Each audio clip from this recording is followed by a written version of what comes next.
လူတော်တော်များများတကြံမှာမသိပဲနဲ့လုံမိနေတဲ့အလားပါဆိုင်ရာအမားလေးတစ်ခုရှိပါတယ်။အဲ့ဒါကဘာလဲဆိုလို့ရှိရင်နေလောင်ထားတဲ့အချိန်မှာမျက်နှာသားရည်ကို subscribe တက်လိုက်တာပဲဖြစ်ပါတယ်။နေပူလောင်ထားတဲ့အချိန်မှာမျက်နှာကို subscribe တက်လိုက်ခြင်းအပြင်အသားရည်ကိုပါသားစေပြီးတော့ညီရတာတွေရရန်ခြင်းတွေနဲ့အမာရွှေချင်တဲ့နာမျိုးတွေတောင်မှဖြစ်သွားစေတတ်ပါတယ်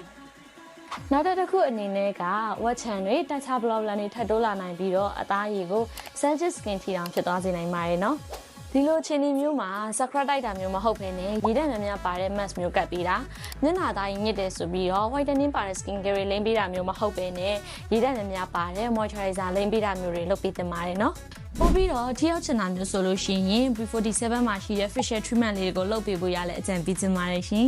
B47 မှာရှိတဲ့ treatment တွေရဲ့အားသာချက်ကနေပူဒဏ်ကြောင့်မျက်နှာသားရည်ညီမျက်နှာကိုတသားစေတယ်အသားရည်ကိုကြည်လင်ဝင်ပါစေတယ်၆တွေ့သွားတဲ့အသားရည်ကိုရည်တဲ့ပြန်လဲဖြစ်ပေးပါတယ်နော်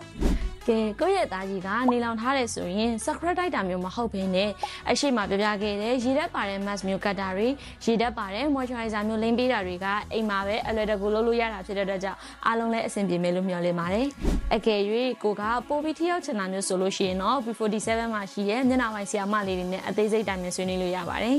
ကြွရှင်စရာနှစ်သက်ကိုချိန်ခါသမီးရလေးဖြစ်ပါစေရှင်